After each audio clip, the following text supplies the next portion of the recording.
Okay, we're on. Good morning, everyone. Welcome to this meeting of the Smith Falls Police Services Board for Tuesday, September 23rd. I'll call the meeting to order at 8:09 a.m. and open with a land acknowledgement. On September 23rd, 2025, we acknowledge the sacred land on which Smith Falls is now located has been a site of human activity for over 10,000 years in its rich and indigenous history. This land is the ancestral and unceded territory of the Algonquin Anishinaabe Nation. We're grateful to the Algonquin ancestors who cared for the land and water in order that we might meet here today. We're also grateful to the Algonquin people for their contribution in the making of the Rideau Canal, which runs through Smith Falls. We're mindful of broken covenants that need to reconcile with all our relations. Together, may we care for this land and each other, drawing on the strength through a mutual history of nation building through peace and friendship, and be mindful of generations to come.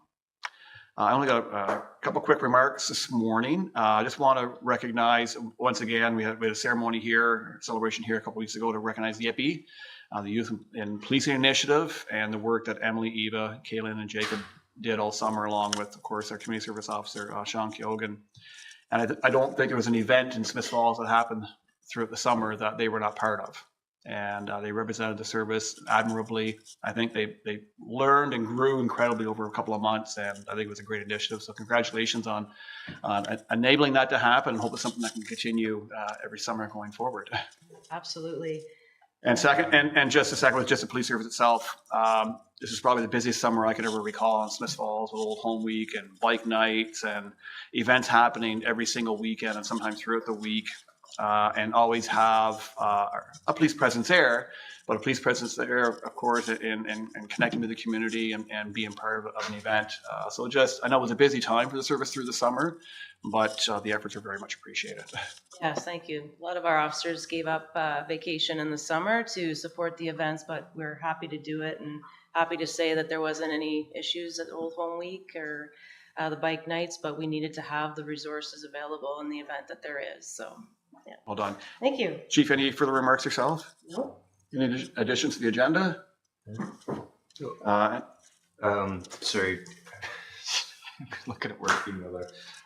Can we add an in-camera item at the end of the list to discuss identifiable individual? Or I'm not sure what the list of things to choose from are, but. Okay. Is everyone agreeable to that? Yep. Okay, thank you. Absolutely not. Okay. Approval of the agenda as amended. Moved by McGuire, second by Samir. All in favor? Okay, thank you. Ask for declaration of interest and pecuniary interest, financial interest. None. Okay, so we're going to move in camera. We now have 7 in camera items. So we will be a while. A motion that the Smith Falls Police Services Board move in camera to discuss items pertaining to intimate financial or personal matters or other matters may be disclosed of such a nature, having regard to the circumstances that the desirability of avoiding their disclosure in the interest of any person affected or in the public interest outweighs the desirability of adhering to the principle that proceedings be open to the public in accordance with Section 44 of the Community Safety and Policing Act. Moved by Chris, seconded by Andrew. All in favor? That's carried. We'll be probably, I'm not sure, over half an hour anyway in camera. I've always wondered. Okay, so Go through all cheers. the other stuff.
agenda, Joey? No, I have one. Just looking for it.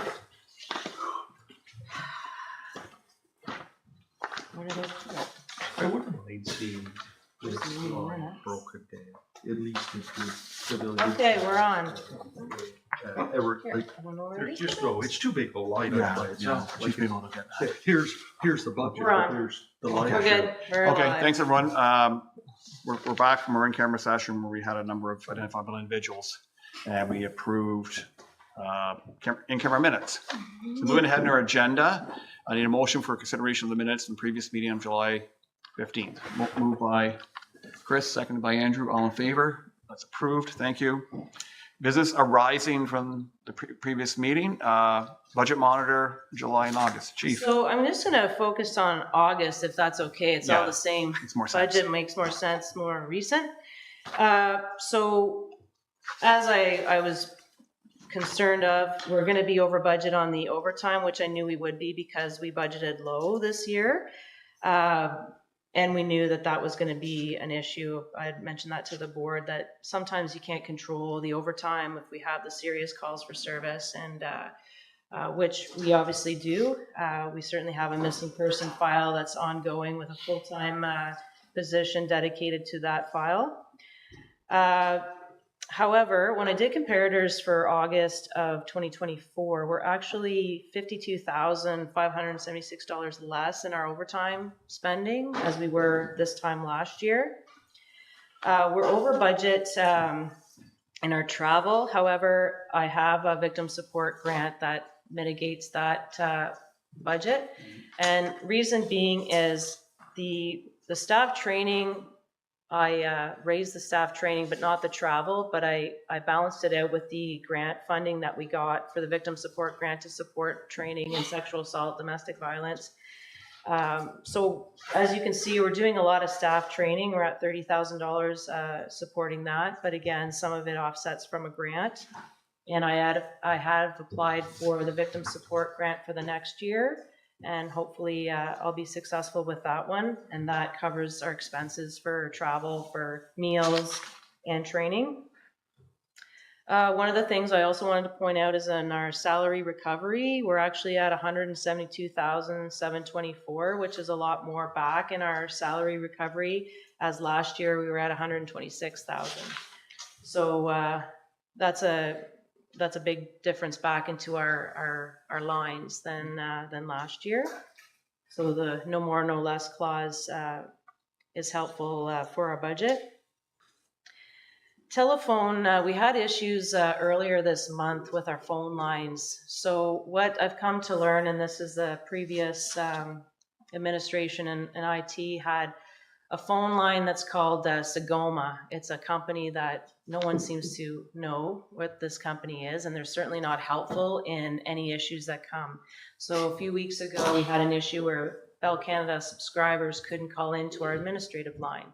And so Bell had checked their lines, and they weren't sure if it had to do with these Sagoma lines.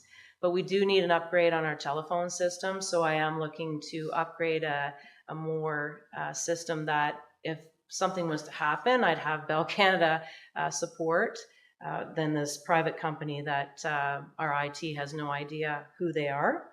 So I'm looking at upgrading the pricing there. We're still well under budget. I had budgeted $30,000, we're at $6,000. And then one last thing, complex maintenance, I'd mentioned before, there's just been quite a bit of repair work that we need, and that's different than any other building. Sometimes that there's repairs that need to happen. We've had some issues with our HVAC system, and we had to do some soundproofing in our cell area as well. For equipment, in July, we noticed that the defibrillators were set to expire. However, the company that I had been dealing with the defibs that we carry in our cruisers, it's not something that we have to have, but it's certainly something that we feel it's important to have in our cruisers. We're the first responders on many occasions for medical. I've personally had to use a defib on people myself, and I know the importance of being there first if paramedics can't get there quickly enough. However, the batteries and the pads, I can no longer get for these defibs. So I am in the works with MP Reed. I know that defibrillators in cruisers and everywhere is really important for him to have that first response, and he certainly was good enough to donate those defibrillators in the first place. So I'm just working with him on perhaps, I think there was talk about their foundation paying for half of the defibs. We're just haven't got there yet, but I certainly can afford half of it in my operational budget, so it wouldn't be an out of budget expense if we can come to that agreement. So I'm happy that that conversation is happening. And unless there's any questions, there's nothing else that really stood out for me in our budget line for 2025. Questions, Chris? Yeah, I see the sorry. No, Yeah. Chris. Two Chris's. Oh, sorry. I see the the overtime budget's up 20% Yep. over our budget, but I also note the salaries are down. Well, they're at 59.5%. We're in August. The end of August is 66.6. We're 7% below our on the big number, which is important. $280,000 difference. That's a significant number. So that's good. Do you think in the future maybe we could look at seeing the salaries? The salaries is 75% of our budget. Right? You know, can we see that broken down, like as in the comm center as opposed to this the uniformed officers? Do you think we could see that more of a broken down number? So you want the salary line to Yeah, show broken like down, uniform and At least a start, anyway. Yeah. We have what's that? 42 or 4.2 over 6.5, is it? Whatever that fraction is. Let's say it's 75%. That's in one line. We don't get much of a descriptor there. Sure. Does that not make sense to? Absolutely. Yeah, I'll talk to the town about. And it doesn't have to be every month. Believe me, it could be. I don't care if it's 3 or 4 times a year. I don't. Sure. It'd just be nice if we could see it. Yep. And it's also to recognize too, our sick time has gone down significantly.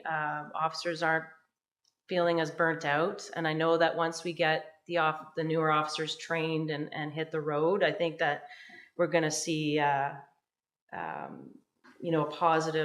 positive thing in our community, especially with our staffing. Like I said before, they were burning out. We were so short. So I know that they're thankful for the board to allow more staffing just to keep up with the calls for service that we are getting. But yeah, we can do that breakdown. Chris? Recognizing that end of August is only 2/3 of the way through the year, Yep. are you anticipating a surplus, a deficit? Right now, I'm okay. I think that I can't comment on one of the grants because it hasn't been made public yet. So I'm really happy about one. So I think that we're going to be in a really good position. Great, thank you. Okay, any further questions on this? No. Okay, moving forward, policies and procedures. We talked about this last meeting. Staff have done a great job of preparing a number of the policy and procedures that for the board that we need to at some point endorse. But there's still a lot of work to do on that.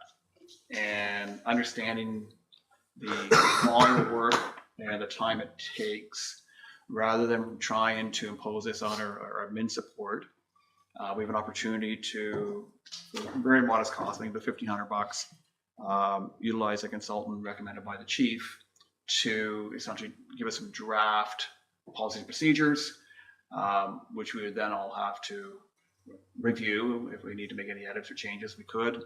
But just looking for board support so we can get moving on that, and hopefully by end of year have our new policies and procedures in place. Chris? So we've gotten a draft version of 102 procedures and policies. I'm wondering what needs to happen to take those and make them operational. Is there, because it seemed from reviewing those, the bulk of the work's done. I don't know if I'm trying to understand what the major structural edits that need to happen to those documents involve. I think part of it is making sure we're not missing anything within there as well. And that the individual who's been recommended has been doing the policy procedures for a number of services. And so I think that it's a comprehensive view. So we're fearful we have missed something if we don't take that step. Other than that, it'd be a matter of going through what's there already. And I have reviewed the ones that we have. I'm sure everybody else has. It's voluminous. And it's a matter of making sure that everything is as we need it. Okay, so more about a third party review. I would prefer that Okay. because I want to make sure we're not missing anything or have anything that may not be appropriate there. Now, would it be possible to get a copy of it in Word? Right now, the only thing we have is in PDF Yeah, because it makes it difficult for us to make any amendments or edits. true. Yeah. So can we convert those? If you'd like to drop off your USB sticks that you already have them on there, I Yeah. can remove the PDF documents on there and swap them to Word if you want. Okay. If I can interject, if you use this gentleman, my understanding what he's saying about the boards is he'll do it for you. He'll do them all for you, and then you just read them over. So for me, I'm sharing resources with the Gananoque chief, and he's doing the templates so that I'm formatting a lot of the policies to the police service. But again, I was the same. I didn't want to miss something. He's very familiar with all the policies and procedures across the province. He's doing it for a number of chiefs across the province. He's doing their policies. However, I'm doing a much cheaper version and doing it myself, but with the templates that he has. But for boards, he'll do it for you, all of it. So it's just So a maybe matter of advantageous review. rather than working what we have right now, we'll supply him with that. He will add to it whatever we need to add to it, make I those would changes. certainly support a motion to that effect for sure. Okay. And all you're doing is reviewing it. Yeah, and just maybe if we could give them the direction of in the 102 documents right now, a lot of them are kind of empty documents where they reference operational policies or they reference acts or regulations. And it's just if we could streamline that and get it down so it's more manageable. We don't need a title page or a separate document for something that just says the service or the board will follow the act, right? I would assume. So I'm hoping we could get that a little easier to read. Okay. And I guess I presume he would need what we have already in Word so he can make the edits, I guess. So if we can. Or maybe he doesn't even take what we No, I have. think he's He just just going to provide adds you on. with, yeah, He makes us compliant. Well, that's Yeah. the bottom line. And last point, maybe is everybody comfortable if instead of using USB, we use OneDrive so we could just I think get an that'd be email link, fantastic. we can open I'm it. not able to send it. I responded to your email. I'm not able to send. If you guys want to use your Smith Falls Police email addresses, I can set up something internal, but I can't send a OneDrive document external. Okay, it's a limitation on the 365. Yeah. Okay, but with the consultant, maybe he'll have Well, or so- Google Drive or Well, so whatever. he'll have a method that we will be able to access and he'll share them with us. So I guess just like reward support to move ahead to get this looked after. Okay, move by Chris, second by Andrew. All in favor? Okay, thank you. Okay, new business. I wasn't able to make it the OAPSB meeting last Friday, so I guess I have nothing to report from there. New board appointment. It's not a new board appointment, it's renewal, so just wanted to recognize the gentleman to my right. It has been renewed for 2 years. Whoa. Not sure if you're aware of that or not. I'm sure you, yes, I got yes. a letter from the, Yes. it was a legal letter. It wasn't even a bad thing. So yeah. Oh, so you're sure you're afraid to open it for a week or two, eh? Okay. Anyways, we're happy to have you, you're participating for the next 2 years. On to the 2026 budget, Chief. So I'm just getting going the last couple of weeks, putting everything together for the town so that they can do our salary line budget. That's a big one with benefits and as well as one of the capital asks I'm going to put together is body worn cameras. I think that that's an important piece of transparency as well as public and officer safety is having body worn cameras implemented. We've got the infrastructure for body worn cameras. We've got cameras in the cruiser. So this is just an extra step of officers wearing them. So we're in the stage with Axon to get pricing on it. It goes through each year that you're paying for these cameras, just like you do for the tasers. We are on a 5-year plan for that. But I'm looking at more of a bundle price for the cameras because to include the cars, the body worn, and all the data that goes with it, and then give the board a fulsome price on it. I don't think it's prohibitively expensive. I think that this day and age with everything that officers have to deal with, I think that I've spoke to other chiefs. I spoke to the Crown Attorney because he deals with body worn cameras with OPP.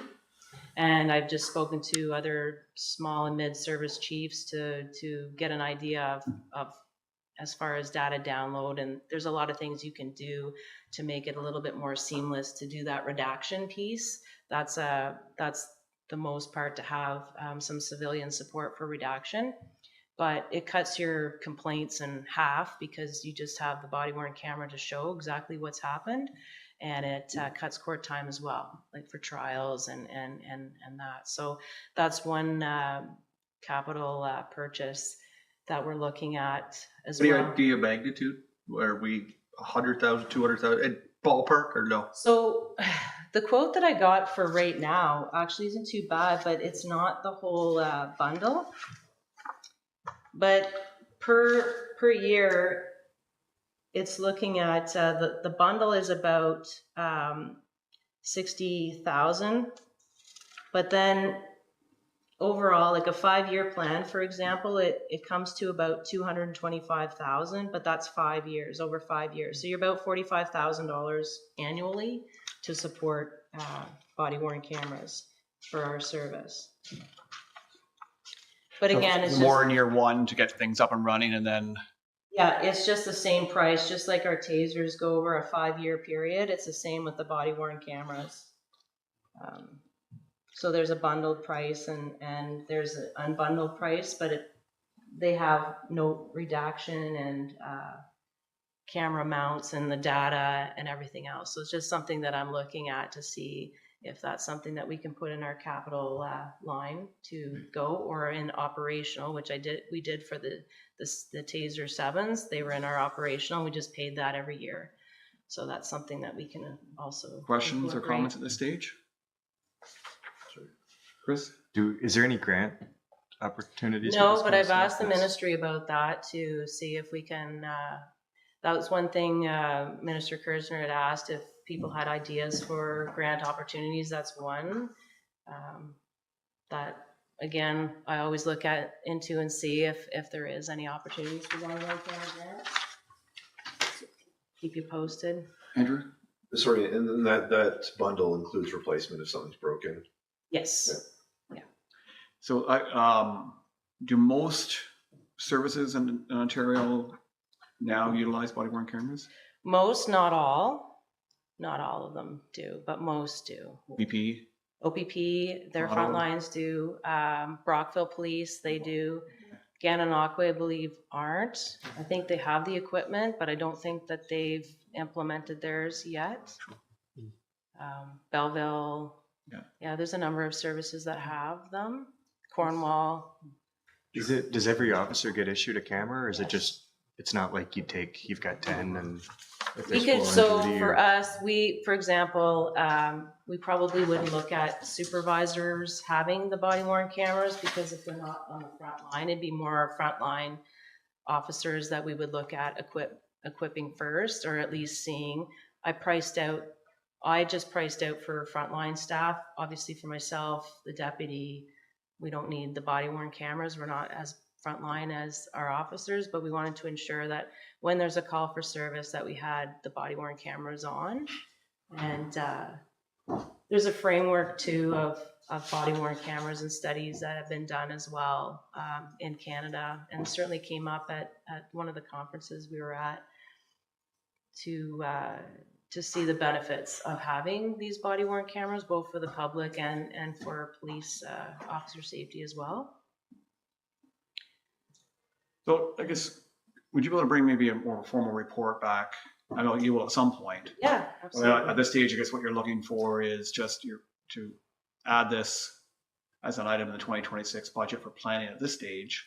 Yeah. But I think, yeah, we'd like a more comprehensive report review. Because at some point, we're going to have to make a decision on I also want to know too, if there's board members that want to sit down, we can go over the 2026 budget. There's a hybrid vehicle too I was looking at as well, that I know that was important for the board to look at. There was actually one in Sudbury that they don't want, but I don't know if I'm too late for that. The dealership had it, and it's a 2025 brand new vehicle. It's hybrid, but I'd Why have to get. don't they want it? That'd be the interesting Well, question. I don't know if they over-ordered Oh, I see. for stock, so it was an interesting one to look at because it was 2025. It's not going to be a 2026, so be a bit cheaper, but certainly that's another capital purchase that we would look at as a hybrid vehicle. Are there any economies of scale if you were to talk to Gananoque and do this with them? To share, Yeah, to purchase it together.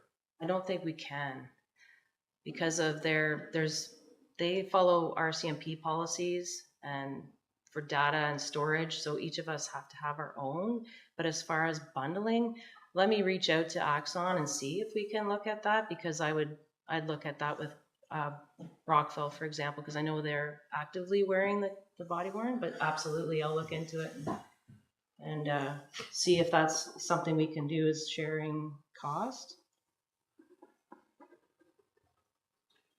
And certainly if we have to shelve it for 2026, because there's the water tower infrastructure that I have a meeting with the municipality, the town, to see what's happening with the old water tower to the new, because we have our infrastructure on the old water tower and moving it to the new one, and what that is going to look like cost-wise. And then we have NG 911 as well. But other than that, that was the one purchase that, something that I felt that we should have in Smith Falls, but certainly if we have to shelve it for 2026, that's an option too.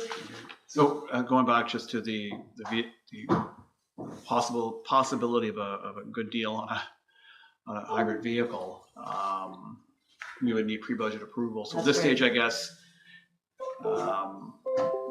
with board approval, board's where I suggest you can investigate that further. Okay. And then it'd be a matter of coming back to the board for pre-budget approval if you can essentially secure what seems like a good deal. I mean, we'll be purchasing a vehicle next year anyway. Yeah, I can. I'll reach out to the fleet manager at Sudbury Police, see if it's still available. Okay. I advised the manager that I had a meeting today. I was going to bring it up, and certainly then, if that's the case, if it's still available, I'll send the board the package, the cost, and look to get council pre-budget approval for the 2026. Reasonable? Yeah. Okay, thank you. Okay, sounds great. Okay, Can I jump on budget one more time? Sorry. Of course. There, line 6173, it's insurance. It's $51,287, but we have nothing against it right now, actual. No, so I think what happens, so the town looks after putting that line in, Okay. and they obviously haven't updated a lot of these lines for insurance. It seems to be like kind of at the end of the year. Yeah. And I've mentioned it before why, this is on our budget, but obviously it's Okay. it's separate. Because I noticed that as well, and I meant to bring that up, that, as well as there was Yeah, Chris McGuire asked the question, how are we tracking? And with a significant number like that, it makes it tough for you to answer the question. Yeah, absolutely. So far, we haven't, the budget was made with Paul for the town because he knew exactly how much it was going to cost for insurance for 2025. So I have no reason to believe that it's going to go above 51,000 because they are all pre-budgeted. We work together to get that budget in line to ensure that, the water and kind of have an idea of what it's going to be. So insurance is definitely one that we work together on. So I have I don't anticipate unless somehow some disaster happens and the insurance jumps, but. okay. Chief, grant updates.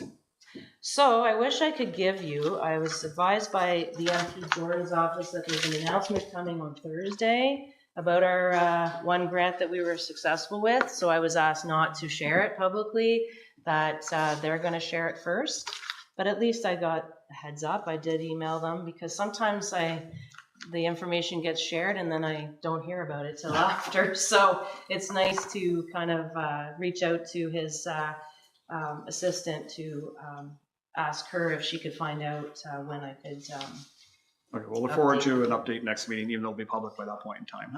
Yeah, however, the other grants, so obviously we dealt with the YIPI grant, which I think that's coming up, so I won't mention that. But MCERT has been a bit of a struggle. So MCERT year one, and we've had MCERT approved every year since we've shared resources with OPP.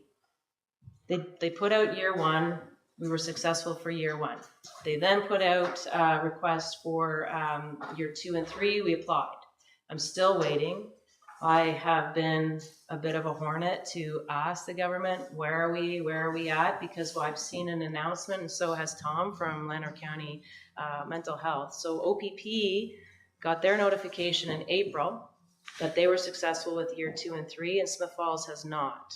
So my understanding is we weren't on the list for the first round, but that there's more funding coming, and I should hear soon. That's been 2 months. So I'm still optimistic. I certainly haven't been told that we haven't been approved, but that seems to be what's happening with the small and mid services across the province, that they're either not getting successful with the MCERT grant or it's being delayed. So we're hopeful that I'm supposed to hear soon. So. Okay. Thank you. And then just to update that, obviously I applied for the CSP local and provincial. That announcement will be coming soon. The victim support grant I applied for, still waiting.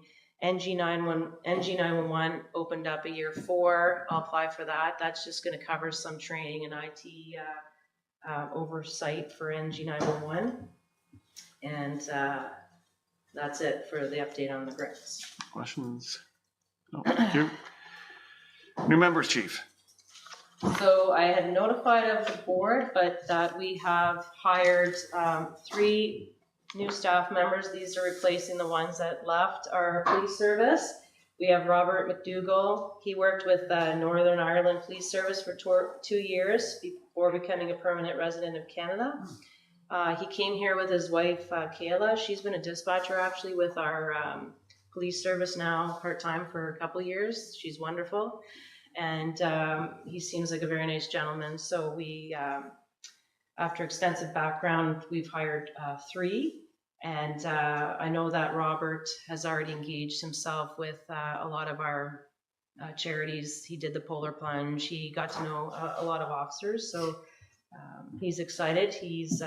They're heading to DEV, which is the new OPC satellite college, which I'll talk about after. And then we have a Robert Crawford. He's from the Kingston area, was a special constable with Gananoque and Brockville Police, and came recommended and worked well in Brockville and Gananoque. And then we have Cameron Beasley. He's a local from Smith Falls. He worked for CP Rail, has children living in the area. And all 3 of them are quite excited to start their career in Smith Falls. I have to say, though, that we're really struggling with applicants' diverse backgrounds. We really are. I've said to our team to do more reach out, especially female candidates. We're not getting any. And that's something that is happening across the province, too. The female applicants are low. And certainly to try and find ways to encourage young women to apply and anyone with diverse backgrounds as well to apply to Smith Falls. So here we are. We got 3 new people good to go. Well, speaking of females interested in policing, yippee. Yeah, so that was a great program. It kind of, like I said before, it came on strong and fast. The government, we're still working on getting the money from them, from the grant. They, I don't know, it just seems to be slow there as well.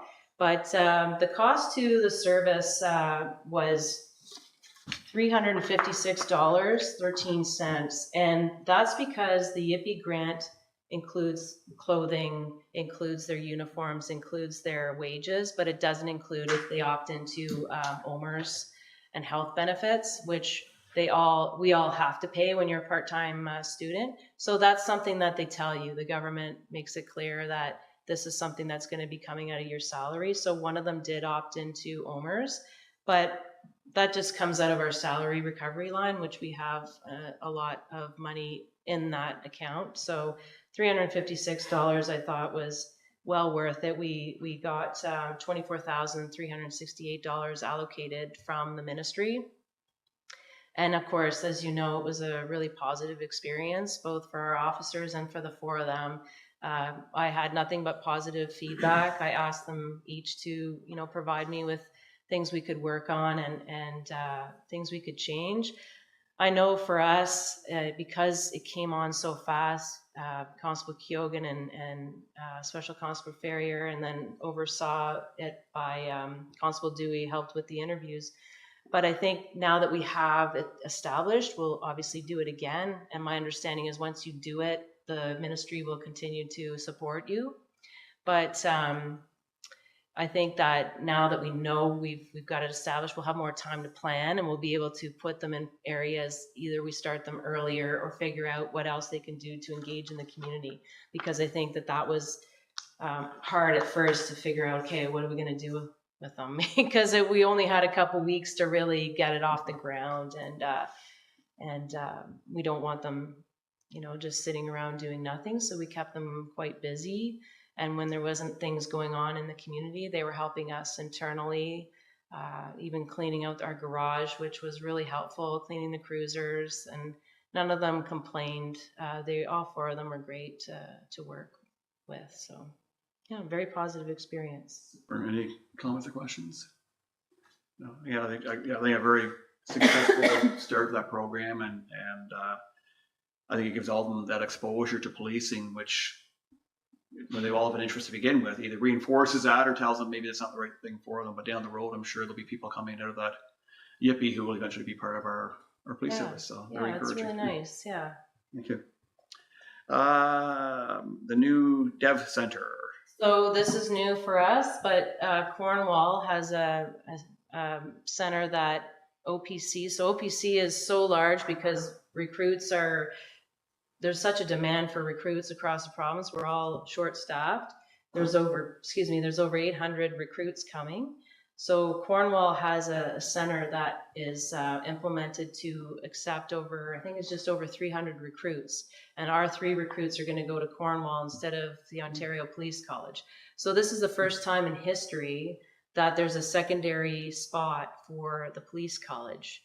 And so it's going to be interesting to see how. I think it's more of a hybrid, that they are doing virtual classes from Elmer there to the classrooms at Dev.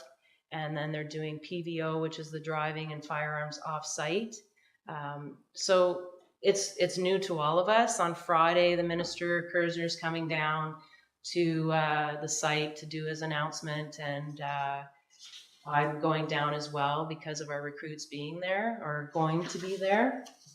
And then at the end of October, we have a zone meeting with the chiefs in this area. So we'll be able to tour it and see. But it's one of those things that none of us really know what we're going to expect and see if it works. We don't know if Grad's going to be there, if Grad goes to OPC. It's just, like I said, it's the first time in history that they've had an off-site. So you can see what the demand is for policing across the province when you have to look at another site. And the government has committed funds to upgrade the facility at Elmer. There was an announcement made a couple months ago by Premier Ford that they're through Kerzner's office, that they're going to look at upgrading the police facility. It does need an upgrade for sure. So will this change? It obviously changes the number of schools available and the frequency. So when it comes to recruits going in for training, we may not have to wait as long for someone to enter the system. So for us, they always prioritize smaller services. We've never had a problem to get into a college, never. Bigger services would have more of a problem because if they have so many, they're going to restrict them because of other services. But smaller ones, they know that it's a necessity, and so they always seem to accommodate us for getting in. But they're so large, this intake, that they had to do something, and so it would be interesting to see what it's going to be like. Okay. Yeah. Questions? No? Okay. Chief, CACP conference. I just wanted to update on that. It was in BC. They spoke a lot about bail reform. That's public safety is a big topic, even across Canada, and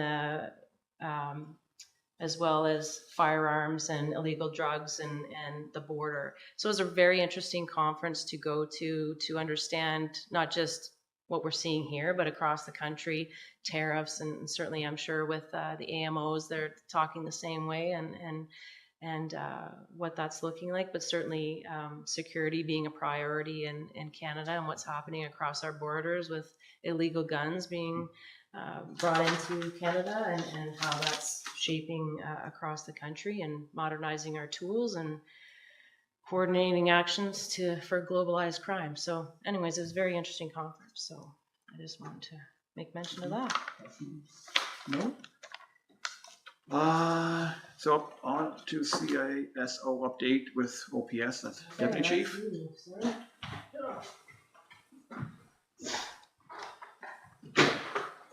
Morning, thank you. As far as the CISO update goes, I know we discussed it a while back that we were looking into getting into a bit of a partnership with Ottawa City Police and getting some analytical support and analytical training so we can kind of get off and going on our own with analytical endeavors. So that has commenced actually yesterday. Brett Lacey's been assigned as as the analyst in the analyst position. So he's in the process right now of getting online with a bunch of courses and prerequisite courses and equipment stuff that he needs to get up and running. But we're excited about it because I think it's going to really help support our service, operationally speaking, from my standpoint, also from the chief standpoint, administratively, that we can start using the data that we've always had but never been able to compile and put it into something usable to maybe direct our operations or how we go as a service. We've just never had that feature here before, so we're pretty excited to have that going. It's all funded through a grant through CISO, so we're salary, everything's covered, equipment, all that stuff, and the idea is that the program will grow, as will the funding grow year over year. And I guess the whole premise of it, overarching, is that we start looking at some of our crime statistics and some of our hotspot areas with drugs, things like that, organized crime, and build a foundation to move towards like a project style investigation here in the town with the support of Ottawa City, which brings some of their specialized equipment that we don't have and stuff. So it's a really good adventure for us as a small service, and Ottawa's excited because what we are finding, especially in our drug and firearm offenses, we've seen a lot more firearms in the last year that we're seizing and stuff, and that's concerning. We're obviously aware of the ongoing impact of drugs, but what we are finding too from some of the intelligence that we do share is that Ottawa's and Smith Falls there's a corridor there, to keep it kind of generic, but some of their drugs are coming here. Our business is going there too, because geographically we're really not that far separated. So we're really excited about it, and as is Ottawa and stuff too. So I think it's very much in its infancy, but we'll certainly keep you posted as we move along, but certainly moving in the right direction there. So Encouraging. yeah, absolutely. Comments or questions? So that provide, are you looking, is it creating maps, like hot zones? Yes, yeah, all that analytical software and stuff we're going to start absorbing and purchasing and have that, and Brett's going to figure out. Yeah, he's working hand in hand, basically being mentored by the Ottawa analysts who do a fantastic job. From my prior career and being with projects too, I'm very aware of the actual product that they can prepare and how valuable it is to those larger investigations and stuff, and even like traffic related stuff, things too. We can pull from that about working on different areas for traffic enforcement, anything like it's basically endless. But we've never been in a position where we actually use the data that's sitting right there and kind of work it down into something workable and manageable that you can say, hey, we have a problem here, we can tackle it this way. So Excellent. yeah. Okay. On to operational report. Deputy? Yes. I'll get that up here, I guess. There it is. Yeah. It's going to July. Another one, sorry. That's okay. Don't worry backwards. We can wait for the chair. He's not happy with the report, so he's gone. He left. I haven't said anything. That's a first. We can wait a few minutes.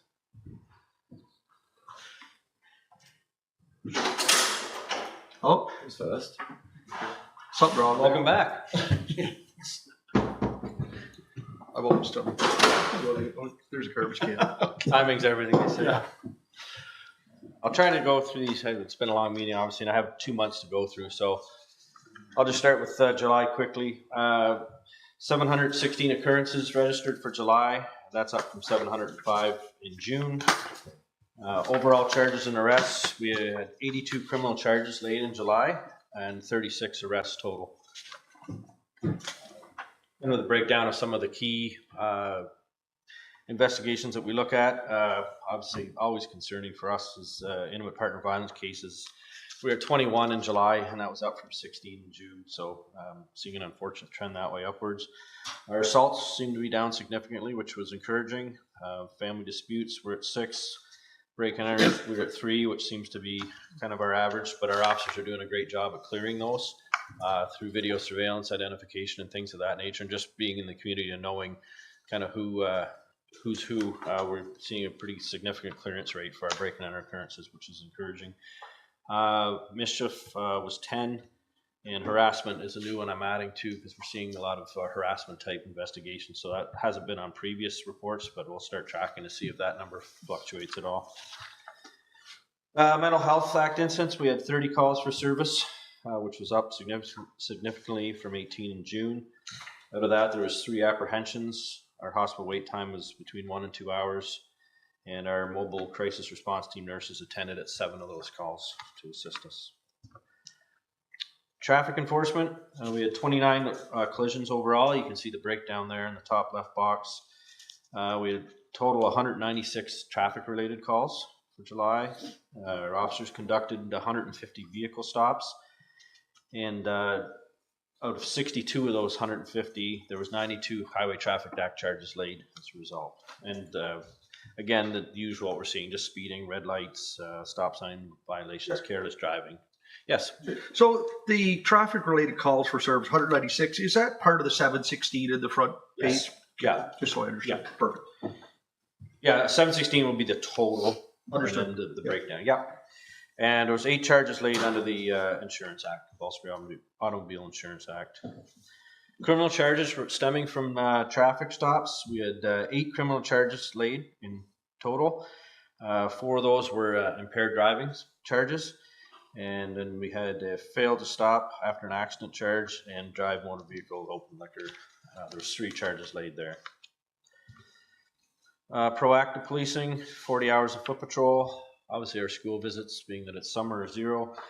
It's 63 hours community service. Obviously we've touched on it. Don't have to talk about it too much, but it's been a very busy summer for everybody in the town, including us with the festivals and things. So a lot of those hours are related to that. And we had 21 hours of bike patrol registered. Our strategic enforcement traffic priority for July was impaired driving, and there were 8 charges that were issued related to that initiative.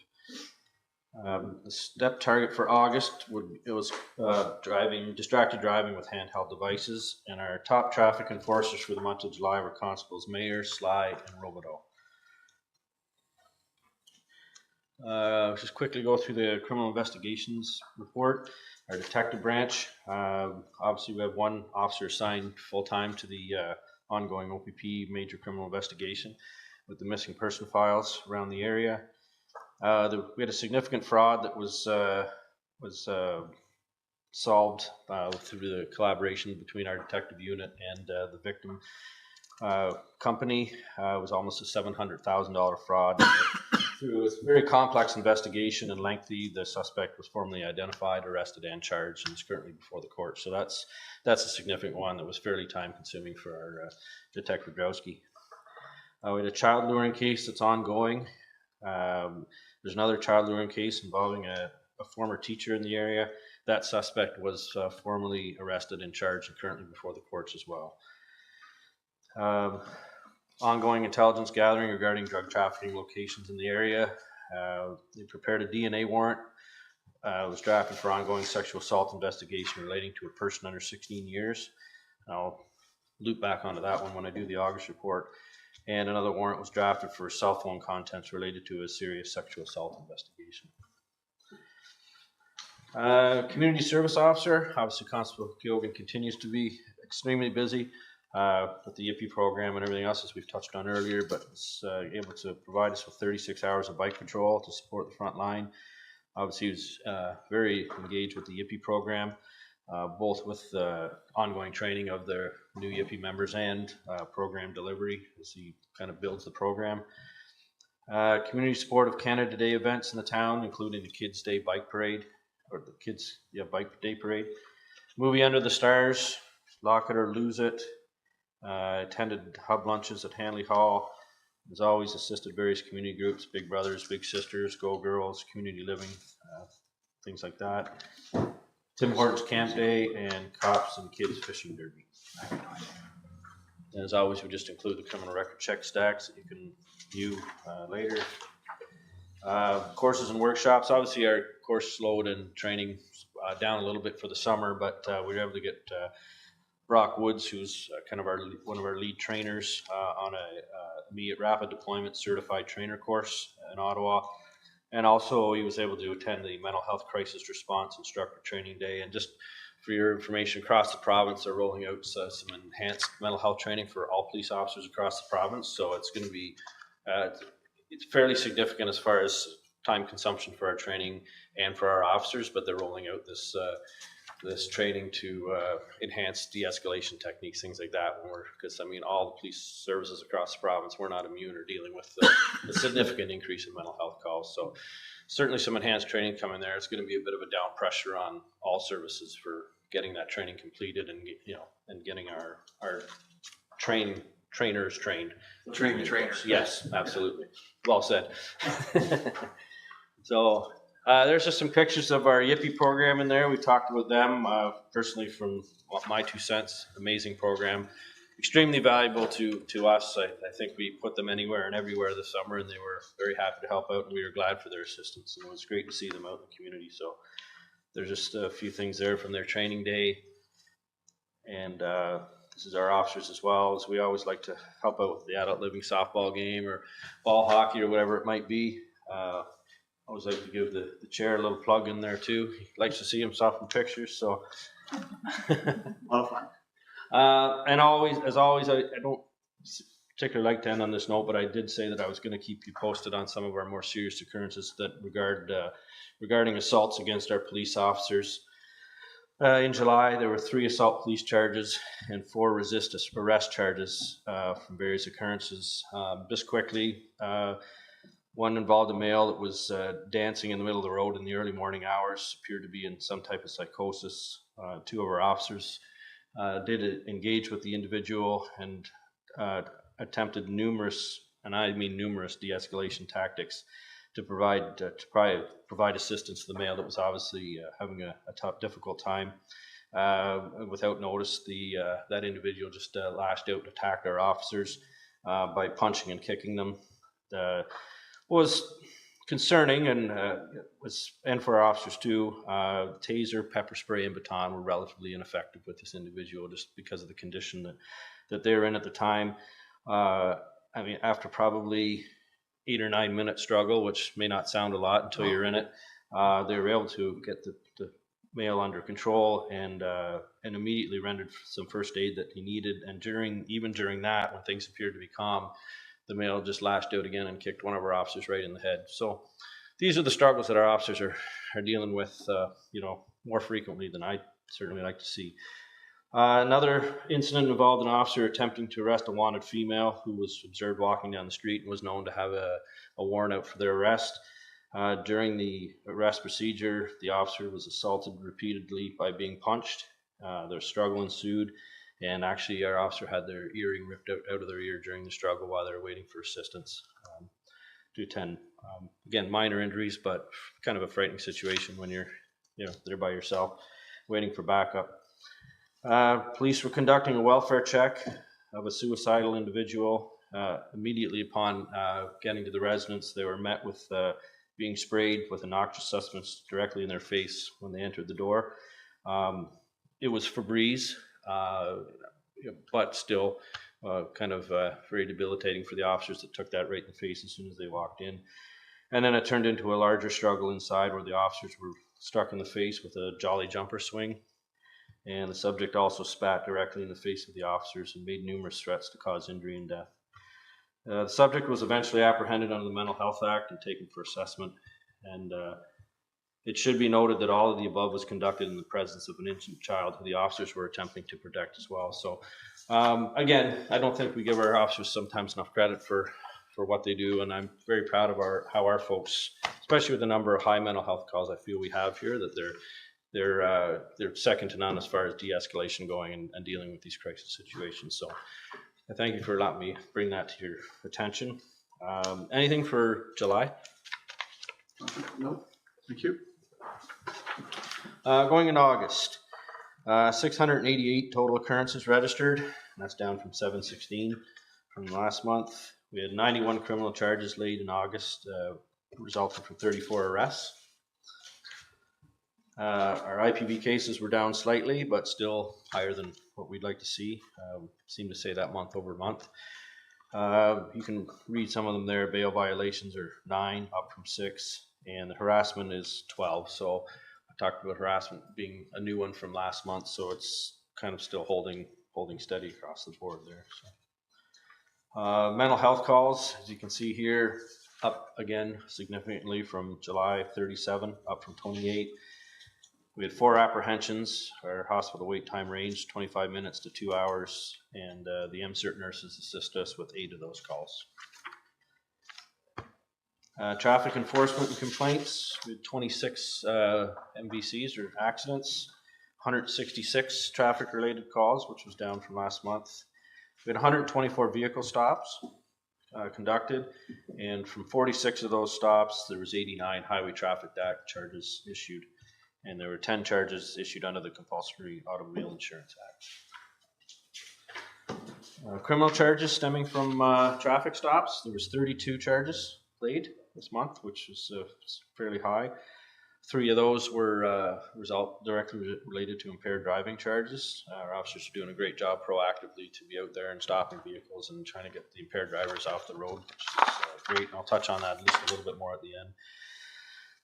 Charges included things like refusal to provide a breath sample, failed to comply with probation order in regard to weapons, obstruct police, unauthorized possession of weapon, possession of cocaine and methamphetamine for the purpose of trafficking, and possession of cocaine. So some fairly significant charges there coming from proactive traffic stops. So, proactive policing, we had 19 hours of foot patrol, 38 hours of community service, and 40 hours of bike patrol. Our strategic enforcement priority for August was, as I mentioned in the last report, was the handheld devices. I'm happy to say there were 0 charges laid, and there were numerous vehicle stops, obviously, as you can see, but none of them were related to handheld devices, which is encouraging. Our impaired driving charges, we have 25 impaired driving charges issued year to date, and that's up from 8 last year. Now, I will say I don't think that there's a spike. I think we're just better equipped now with personnel to be out there proactively and actually making those stops to find those people. So I'm happy that our officers are out there and getting them, but I put that in there, and I didn't want to think that there's all of a sudden maybe a crisis with impaired driving. So, Sorry, I just had a quick question. What Yeah. would the breakdown be between alcohol and other noxious substances I mean, like marijuana? I don't know on these. I don't know. It's impaired a lot. These ones are breath tests, I believe. Okay. But certainly, if I can probably break that down, I think it's probably more alcohol than drug related. I believe because we are doing more actual breath tests, and the instrument we have is for alcohol. Step target for September, obviously, school zone safety offenses. So we'll have a report back on that in September. And again, our top traffic enforcers in August were Constables Robideau, Constable Sly, and Constable Ben Keogh.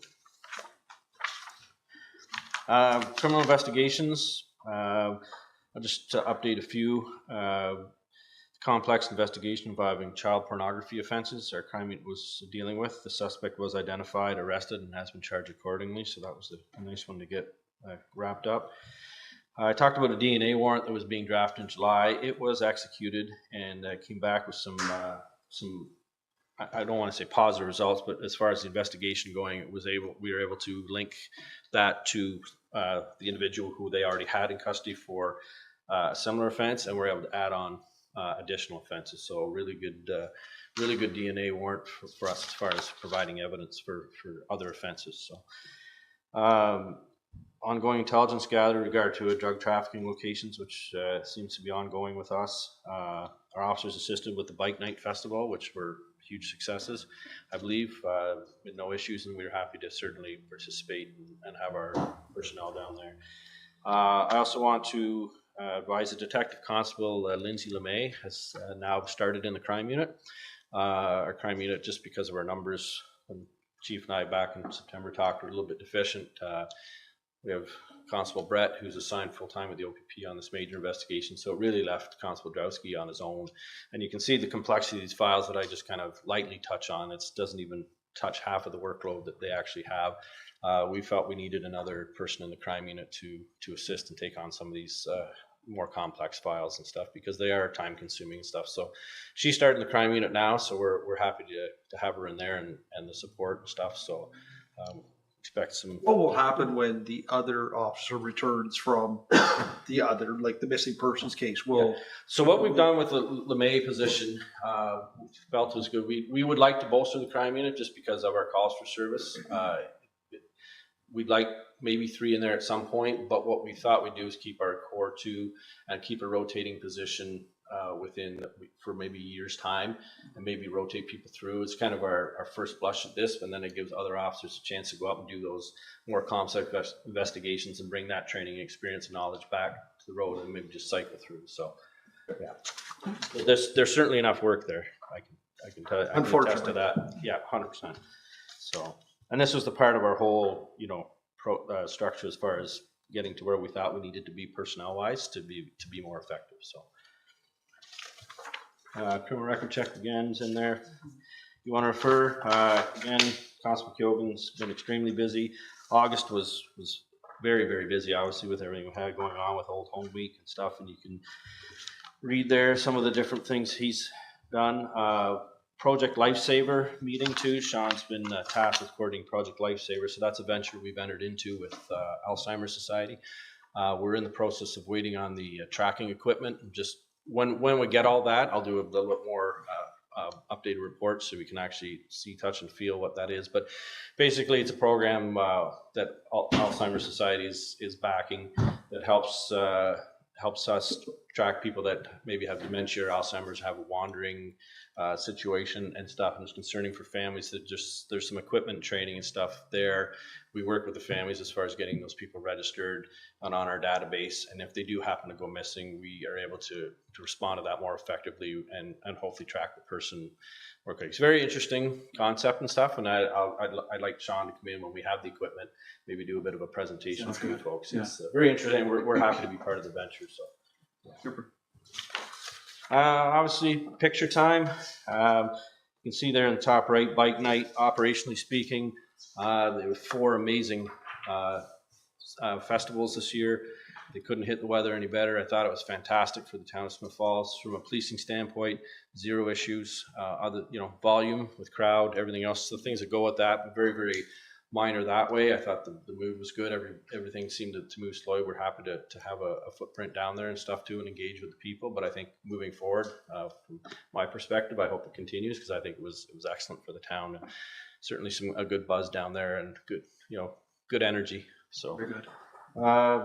there's some pictures there from things we've done in the community. I believe that was the drone show. We're down on the bottom right. We're working, or you go back.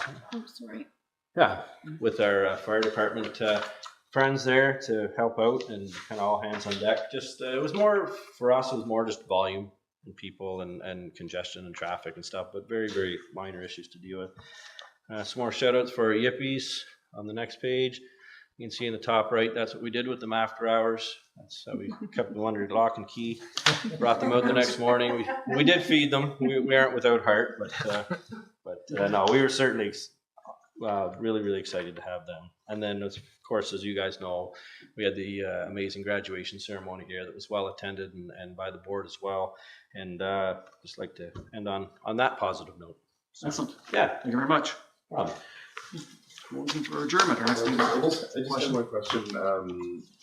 Deputy Chief, a couple months ago, I'd asked you if it was possible to get, Yes. the relative statistics for Yeah. Smith Falls versus like a provincial wide. Yeah. Is that publicly available, or? I have made some calls. It's difficult to track because they don't necessarily, like I could give you, you're talking about the breaches and stuff. Is that right? Well, no, yeah, just breaches in general, just kind Yeah. of a relative crime level in terms of per person. Yeah, because I did reach out to a couple, and it's hard. Like their tracking doesn't exactly break it down in that finite. Like I can get how many criminal charges or whatever, but it would be more labor intensive for them to actually still go in and start pulling whatever. So from our service, I can probably start breaking down month to month would probably be easier. So when we have the analyst, will that be something that? Yes. Okay. That's something we could probably pull out, right? Because the data's in there. It's just a matter of pulling it. Yeah. Okay.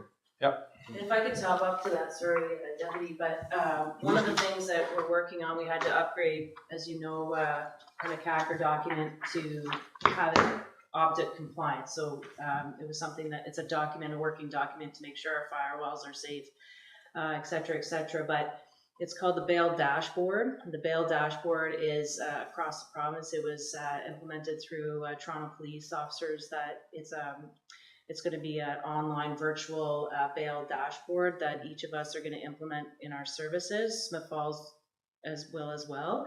So when you speak about bail violations and breaches, it's about people, it's starting off as firearm offenses. So say, for example, you had somebody who is charged in Toronto that moves to Smith Falls, we would have that person's area, location, their bail conditions put into this dashboard. So it's more of a online monitoring system where officers can then, because what happens is, for example, we look after our own compliance checks, the people that live in this jurisdiction, and if services are good to say, hey, this person's living in Smith Falls, you might want to pay attention, but some services don't. So this dashboard that's being created is going to allow that, and that's going to be one of the stats will be bail violations too. So I just wanted to top up on Very that helpful. piece, yeah. Okay, Yeah. Thank you. thank you. Next meeting, October 21st, 8 a.m., same place. October 21st, I'll write that down. Okay, yes, not a week, Don't- not 6 days or 3rd, okay. Motion for adjournment, moved by Andrew, second by Chris. All in favor? Okay, we stand adjourned. Thank you.